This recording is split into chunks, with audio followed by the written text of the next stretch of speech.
Well, ladies and gentlemen, this happened to me. I'm stuck on the side of the road with my 2023 BMW M5 competition, but it's not what you think. I didn't do anything wrong. I was driving on the highway in the left lane. I'm going to see if I can pull the footage from it. To influenza. The USS logo, Guam on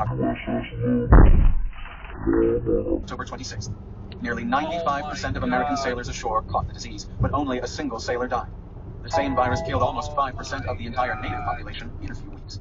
Never been exposed. What I initially thought was a pothole ended up being just a rock hanging out in the left lane that I just happened to hit. It wasn't big enough to damage the lip. It slid right under, but obviously damaged my wheel and tire. And as you can see, I was not following the car in front of me too closely. It just popped out of nowhere.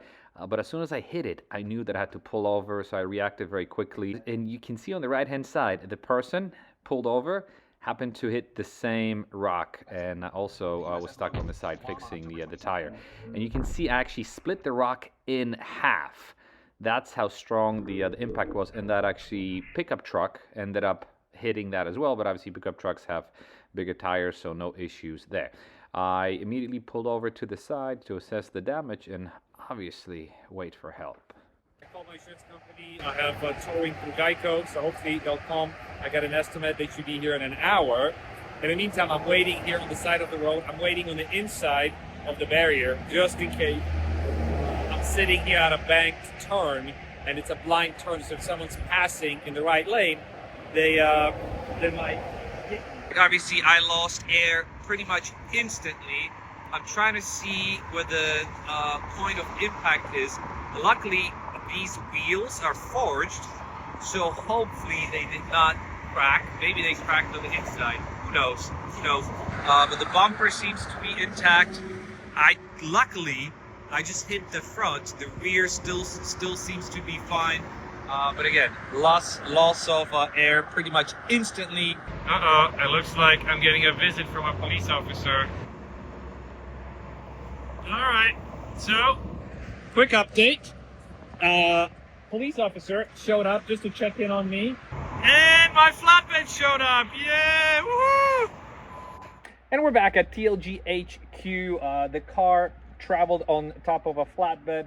It was great. Driver actually had a piece of wood, so it was easier for me to load this low to the ground vehicle, hooked it for safety underneath, and then dropped it off at my house. When I got to the house, I started inspecting it, hoping for a little to no damage. Unfortunately, that's not the case, because I'm gonna take you to the back. As I was walking back home, I started hearing some hissing, and upon further inspection, I noticed this. Check this out. On the inside, you can hear it. Look.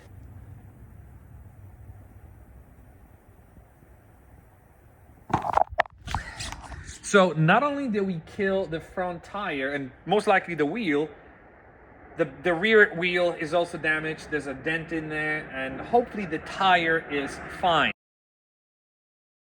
Well, isn't it sad? Check this out. Just as suspected, both tires have no air. So this is what we're gonna do. I've got a set of, forget the mess here, that's not what we're talking about today. I've got a set of OEM wheels and tires that came with the car. So I'm gonna mount these. These are summer tires, and these are forged wheels, so I don't think they should be too bad when it comes to getting them repaired. Let's get the wheels off and let's fully inspect the damage. Let's look at it together. We all know the wheel has an issue. Let's see how bad it is. Well, this is it.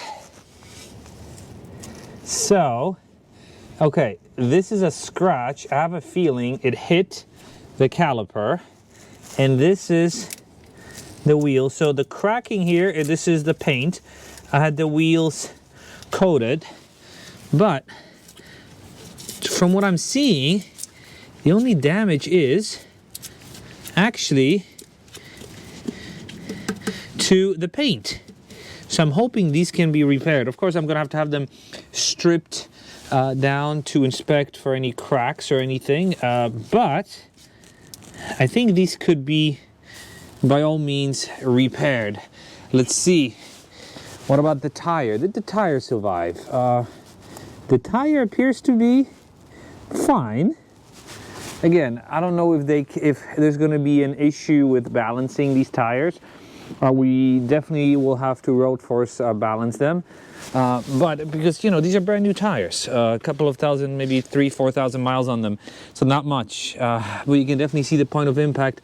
Nothing seems to be evident on this side. Now, let's see. Again, we're looking at it together live. I don't see anything up here. The wheel or the suspension definitely hit the bump stop because there are no markings here. So that's good. And I also checked the strut tower. Nothing is damaged there. I mean, the impact was big, but it wasn't that big. You know, cars hit potholes all the time. And here on the actual wheel, nothing. Or I'd rather caliper, nothing. So it's not as bad as I expected it to be.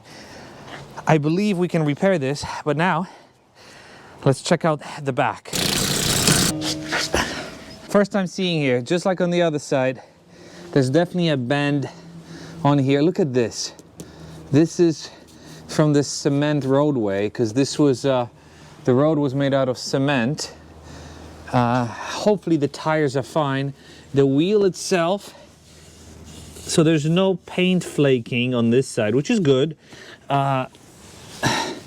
This is not as bad as the front, but as you saw, it doesn't hold air, so this will have to be fixed. So I don't think it's as bad as I thought it was. In my head, I'm like, crap, I'm gonna have new wheels, I'm gonna have to go through insurance and all that stuff. I don't think I will do that because I don't want my insurance rates to go up. My deductible is $1,000. I can get these fixed for probably under 600 bucks and re-sprayed and rebalanced.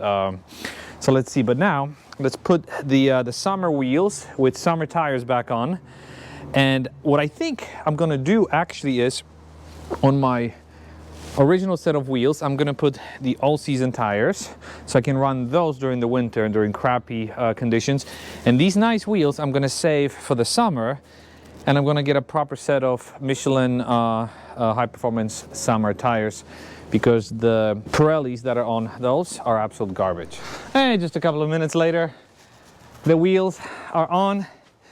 This is what they look like. Oh yeah. So I've actually never seen this car with these wheels and this setup. Yeah, it looks fine.